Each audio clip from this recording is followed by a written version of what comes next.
మాజీ మేయర్ పాకా సురేష్కు సంబంధించి ఏదో ర్యాంప్ ఉందని చెప్పి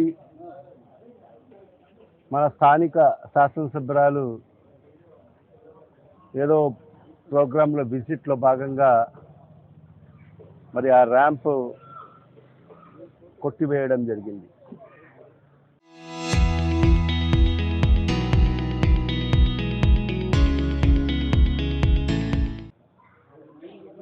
నిజంగా ఇవాళ నేను ఒకటే మన కడప శాసనసభ్యురాలకు నేను అడగదలుచుకున్నాను. అమ్మా, నీకు ప్రజలు ఓటేసి గెలిపించింది ప్రజా సమస్యల పరిష్కారం కోసం. మరి ఈ నగరాభివృద్ధి కోసము మీరు ఎన్నికల ముందు మీ అధినాయకుడు ఏ రకంగా అబద్ధపు అసత్యపు అలివిగాని హామీలు ఇచ్చాడో అధినాయకుని బాటలోనే మీరు కూడా మీ పర్సనల్ మేనిఫెస్టో ఒకటి రిలీజ్ చేయడం జరిగింది. ఇప్పుడు 2 ఏళ్ళు అవుతా ఉంది మీరు శాసనసభ్యురాలుగా గెలిచి, 24 నెలలు అవుతా ఉంది. మీరిచ్చిన మేనిఫెస్టోలో, మీ పర్సనల్ మేనిఫెస్టోలో ఏ మేరకు మీరు హామీలు నెరవేర్చారో ఈ కడప నగర ప్రజలకు సమాధానం చెప్పాల్సిన అవసరం ఉంది. తాగునీటి సమస్య పరిష్కరించారా మీరు? 570 కోట్ల రూపాయలతో మేము టెండర్లు పిలిచి మరి ఆ ప్రక్రియ అక్కడ ఆగిపోయిన పరిస్థితిలో మీరు గెలిచిన తర్వాత, మీ ప్రభుత్వం అధికారంలోకి వచ్చిన తర్వాత ఏమైపోయాయి కడప నగర శాశ్వత నీటి పరిష్కారము? అది ప్రజలకు సమాధానం చెప్పాలి. గత సంవత్సరం కడపలో జరిగిన మహానాడులో ఎంతో గొప్పలుగా చెప్పుకున్నారు కదా మీరు. మా అధినాయకుడు, ఈ రాష్ట్ర ముఖ్యమంత్రి మాకు మాట ఇచ్చాడు, శాశ్వత నీటి పరిష్కారం చేస్తాము 1000 కోట్ల రూపాయలతో అని చెప్పారు కదా. 24 నెలలు అయింది. ఎక్కడుంది ఆ ఫైలు? దాని గురించి సమాధానం చెప్పండి. లేకపోతే మీ ప్రభుత్వం నుంచి ఏం నిధులు తీసుకొచ్చారో ఒక శ్వేతపత్రం రిలీజ్ చేయండి. మీరు వచ్చిన తర్వాత ఏమి నగరానికి అభివృద్ధి చేశారో కడప నగర ప్రజలకు వివరించండి.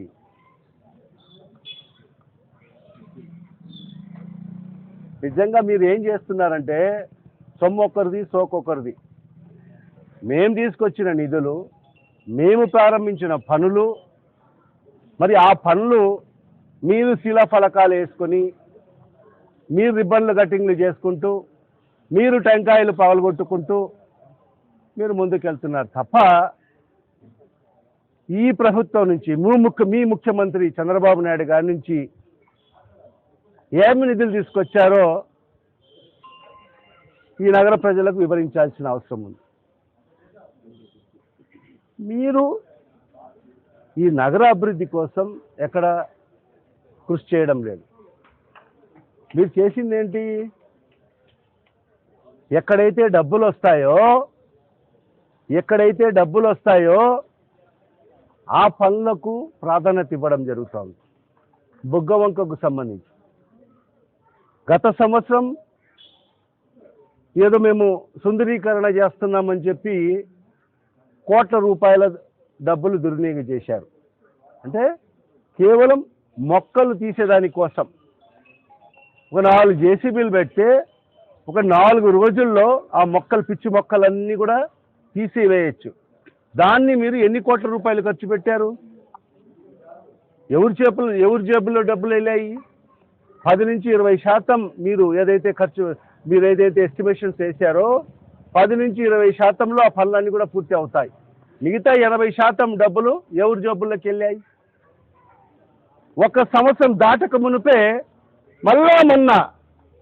మరొక్కసారి ఆ బుగ్గవంకను, ఆ మొక్కలు తీసేదానికోసం మళ్ళా కోట్ల రూపాయలు ఖర్చు పెట్టారు. అంటే నేను ముందే చెప్పాను, ఈ బుగ్గవంకను మీరు ఆలుమొగులు ఏటీఎంగా వాడుకుంటున్నారు. ఏంటి ఏటీఎం అంటే ఏంటి? ఎప్పుడు ఎనీ టైం మనీ ఆ కార్డు లోపల మిషన్లో పెట్టానే మనకు డబ్బులు వస్తాయి. అంటే మీరు ఆ బుగ్గ వంకని ఏటీఎంగా సంవత్సరానికి ఒకసారి దాని శుద్ధీకరణ అని చెప్పేసి మరి ఈరోజు ఆ డబ్బును మీరు మింగుతున్నారు. నేను ఇరిగేషన్ డిపార్ట్మెంట్ వాళ్లకు రైట్ టు ఇన్ఫర్మేషన్ యాక్ట్ కింద ఇచ్చాను. ఇప్పటికే ఒక సంవత్సరం అవుతా ఉంది. కానీ ఇంతవరకు ఆ ఇరిగేషన్ అధికారుల నుంచి ఎలాంటి సమాధానం కూడా లేదు. రైట్ టు ఇన్ఫర్మేషన్ యాక్ట్ కింద 30 రోజుల్లో సమాధానం చెప్పాలి. మీరు ఏ విధంగా టెండర్లు ఇచ్చారు, ఎవరెవరు టెండర్లలో పార్టిసిపేట్ అయ్యారు, మాకు వివరాలు తెలపండి అంటే ఆ అధికారులు నిమ్మకు నీరెత్తినట్టు ఒక సంవత్సరం అవుతున్నా కూడా మాకు ఎలాంటి సమాచారాన్ని అందించలేదు.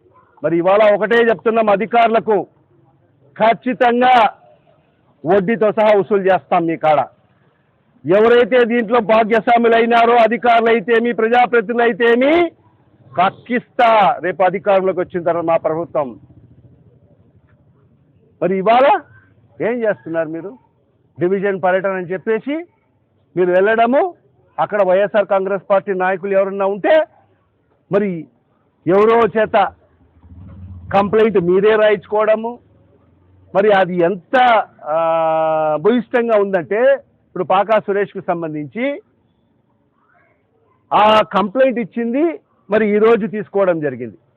ఈరోజు అక్కడ పక్కింటి వాళ్ళతో కంప్లైంట్ తీసుకొని మరి తానా అంటే తందానాలు ఆడే ఒక కమిషనర్ ఉన్నాడు మనకు. బంట్రోత్ కన్నా హీనంగా పనిచేస్తున్నాడు అతను. బంట్రోత్ కన్నా రేపు ఒకటే చెప్తున్నా కమిషనర్కు, నువ్వు ఈ రాష్ట్రంలో ఎక్కడ ఉన్నా కూడా నీకు వదిలిపెట్టే పరిస్థితి ఉండదు.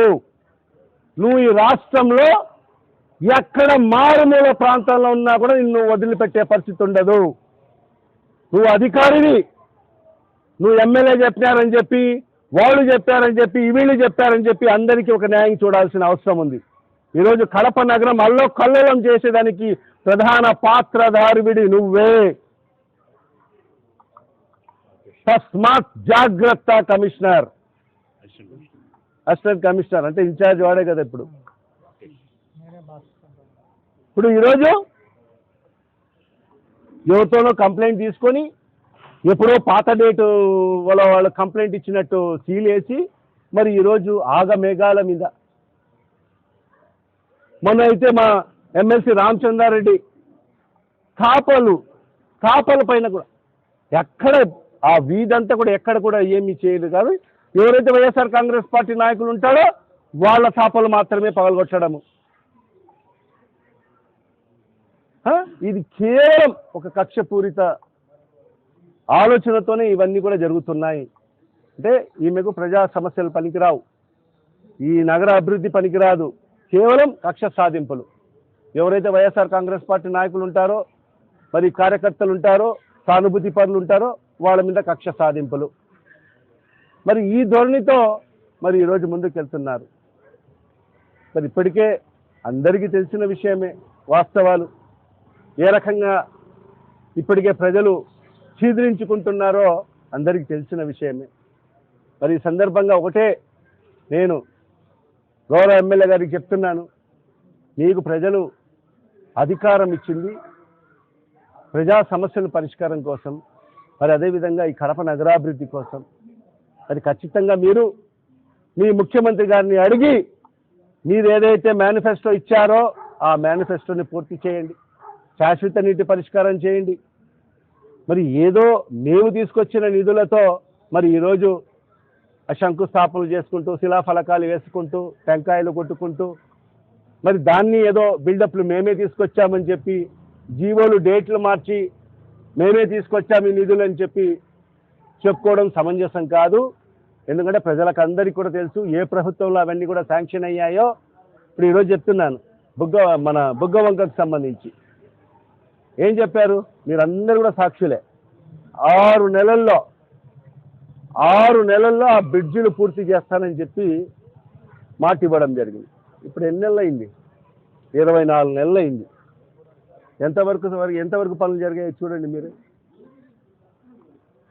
అంటే కేవలం ఎక్కడైతే డబ్బులు వస్తాయో అవి మాత్రమే ముందుకెళ్ళే పరిస్థితి ఉంది తప్ప ప్రజా సమస్యలు పరిష్కారం చేయడము, మరి ఈ నగరం అభివృద్ధి వైపుకు ముందుకు తీసుకెళ్ళాలి అనే ఆలోచన ఏ కోశాన కూడా మరి ఈరోజు వాళ్ళిద్దరికీ ఎవరికి లేదు.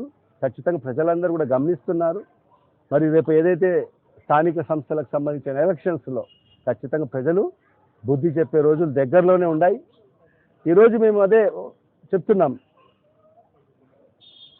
ఎట్లా చేశారంటే డివిజన్లు డీలిమిటేషన్ నిజంగా ఇష్టం వచ్చినట్టు, వాళ్ళకి ఇష్టం వచ్చినట్టు డివిజన్లు డీలిమిటేషన్ చేశారు.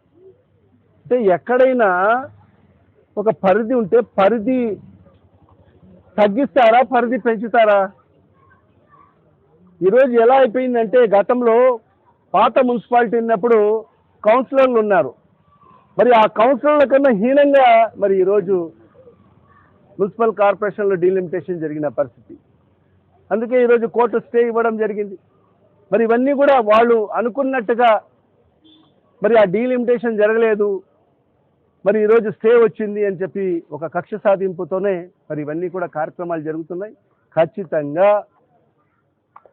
ఎప్పుడు ఎన్నికలు వచ్చినా వైఎస్ఆర్ కాంగ్రెస్ పార్టీ సిద్ధంగా ఉన్నాం. ఖచ్చితంగా 50 కాదు కదా, 66 కాదు కదా, ఎన్ని డివిజన్లు అయినా కూడా అన్ని డివిజన్స్ కూడా వైఎస్ఆర్ కాంగ్రెస్ పార్టీ జెండా ఎగరవేసేదానికి ప్రజలే సిద్ధంగా ఉన్నారు. ఎందుకంటే ఇప్పటికే మీకు చూశారు, 2 ఏళ్ల కాలం మీ పరిపాలన చూశారు. ఈరోజు రెడ్ బుక్ పరిపాలన అయితే ఏమి, మరి ఏ రకంగా ప్రజలను హింసిస్తున్నారు, మరి ఏమి సంక్షేమ పథకాలు అందించుకోకుండా ఎన్నికల ముందైతే ఊదరగొట్టారు మీ అధినాయకుడు కానీ అందరూ కూడా. మేము వస్తే అది ఇస్తాం, ఇది ఇస్తాం, అది ఇస్తామని చెప్పి మరి ఈరోజు 24 నెలల తర్వాత కూడా చూస్తే ఏమీ సంక్షేమ పథకాలు ఈరోజు ప్రజలకు అందకోకుండా ఈరోజు ఏమంటున్నారు, చేతులు దులుపుకొని రాష్ట్ర ఖజానాలో డబ్బులు లేవు అంటున్నాడు. ఏంటి అది ముందే తెలియదా మీకు? జగన్మోహన్ రెడ్డి గారు ఆయన 5 ఏళ్ల పరిపాలన ఏ విధంగా జరిగింది? ప్రజలకు ఏదైతే మాట ఇచ్చాడో మరి ఆ మాటకు అనుగుణంగానే మరి సుమారుగా 93-94% హామీలు నెరవేర్చాడు. మరి ఈరోజు మీరేం చేస్తున్నారు? కేవలం ఏదైతే ఆర్థిక పరిస్థితులు బాగలేవు, ఈ రాష్ట్రం అమ్మేయాలి, ఆ సంక్షేమ పథకాలు ఇవ్వాలంటే అని చెప్పి ఈరోజు మీ మంత్రులే మాట్లాడుతున్నారు. అంటే అప్పుడు మీకు తెలియదా హామీలు ఇచ్చేటప్పుడు?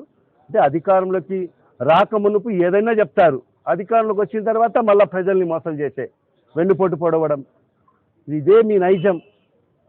అధినాయకుడు ఏ రకంగా ఉన్నాడో వాళ్ళ కింది స్థాయి నాయకులు కూడా మరి అదే రకంగా ప్రజల్ని మోసం చేయడం, వెన్నుపోటు పొడవడం, ఇదే రీతిలో ఖచ్చితంగా ప్రజలు ఎదురు చూస్తున్నారు సందర్భం కోసం. ఆ సందర్భం ఎప్పుడు వస్తుందంటే ఓటు అనే ఆయుధం ఎప్పుడైతే వాళ్ళ చేతికి అందుతుందో మరి అప్పుడు వీళ్లకు దిమ్మ తిరిగేటట్టుగా దానికి సమాధానం ఇచ్చే పరిస్థితి ఉంటుంది. మరి ఇవాళ ఒకటే, ఖచ్చితంగా మేము ప్రజల పక్షాన ఉంటాం. ఖచ్చితంగా ప్రజలకు మీరు ఇచ్చిన హామీలన్నీ కూడా నెరవేర్చండి. మరి ఇవాళ ఇక్కడ ఉండే శాసనసభ్యురాలకు కూడా మేము డిమాండ్ చేస్తున్నాం, మీరు ఏదైతే పర్సనల్ అజెండా కడప నగరాభివృద్ధి కోసం ఇచ్చారో మరి ఆ ఎజెండా పూర్తి చేయండి అని చెప్పి కూడా ఈ సందర్భంగా డిమాండ్ చేస్తున్నాం.